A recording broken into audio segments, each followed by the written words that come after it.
तसे अंडरग्राउंड लागतात, कपडे फाटणार नाहीत तिथला, पण अंडरग्राउंड कंपल्सरी लागतात. 500-1000 रुपये लागायचे वर्षाला एका माणसाला. घरात जर 4-5 माणसं असतील तर वर्षाला 5-6 हजार रुपये नुसते अंडरगार्मेंट लागतात. पण ह्याला एवढं डिमांड आहे, 4-5 नुसत्या कंपन्या आहेत त्यांचं त्याच्या वर्चस्व आहे.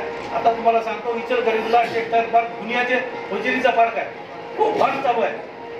हजारो लोकांना तिथं नोकऱ्या भेटायला.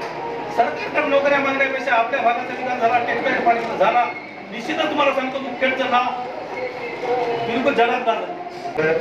आणि आमचे बांधव सगळे पत्रकार बांधव आणि आपले शहरातील मुखेड शहरातील व्यापारी वर्ग, आज आपण याच्यासाठी बैठक घेतो इथं की दिवाळीची आपली सर्वांची भेट, आणि आम्हाला सुद्धा तुम्ही बोलवलं नाहीत आपला फराळ दिवाळी, त्या निमित्ताने इथं आपलं फराळ वगैरे करावं. आणि आपल्याला जे उमेदवार उभा टाकलेले आहेत आपले हनुमंतराव पाटील बेटमुगरेकर आणि रवींद्र चव्हाण यांची सुद्धा हिरकुल करावं आणि आपल्या मागण्या त्यांच्यापर्यंत कसं मांडता येईल यासाठी आपल्याला या ठिकाणची बैठक आयोजित केलेली आहे. त्या व्यापाऱ्याला त्याचा मोबदला देखील शेतकऱ्यांना मालाला मोबदला मिळाला, तसं व्यापारी व्यापार करून सुद्धा आज व्यापाऱ्याचे बेहालायच आहे.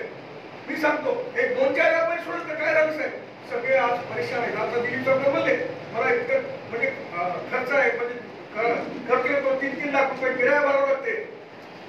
असं जर झालं ना, पगारी साहेब त्यावेळेस व्यापारी 10 वर्षाखाली होता साहेब, पत्रकार म्हणून आमच्या मुलीमाला पगारी जास्तीत जास्त म्हणलं तर 20, 25, 30 हजारचं मुलीम म्हणलं तर खूप मोठं झालं. हा, खूप मोठा मुलीम झाला ते. लक्ष्मीपाटाला माहित आहे, बरोबर आहे. लक्ष्मीपाटी खोटं बोलायला का मी? आज मुलीमाला 1.5 लाख दिलं तरी कमीच आहे, 1.25 लाख रुपये दिले तरी कमीच आहे. आणि इन्कम व्यापाराचे वाढले का त्याप्रमाणे तुम्ही नोकऱ्या ठेवलंय, तुमचं इन्कम वाढलंय का? वाढलं नाही. मग आता किती दिवस असं चालणार तुम्ही? काही दिवसानं तुम्हाला देखील शेतकऱ्यासारखं गळफास घ्यायची वेळ येणार आहे. निश्चित सांगतो मी, हे जर सरकार बदललं नाही तर आपला फार मोठा एक प्रकारचा धोका आहे.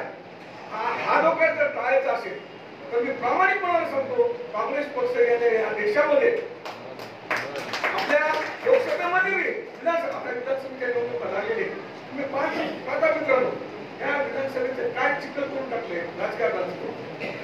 मला सांगा कशासाठी? फक्त मी पुन्हा येणार या एका वाक्यासाठी.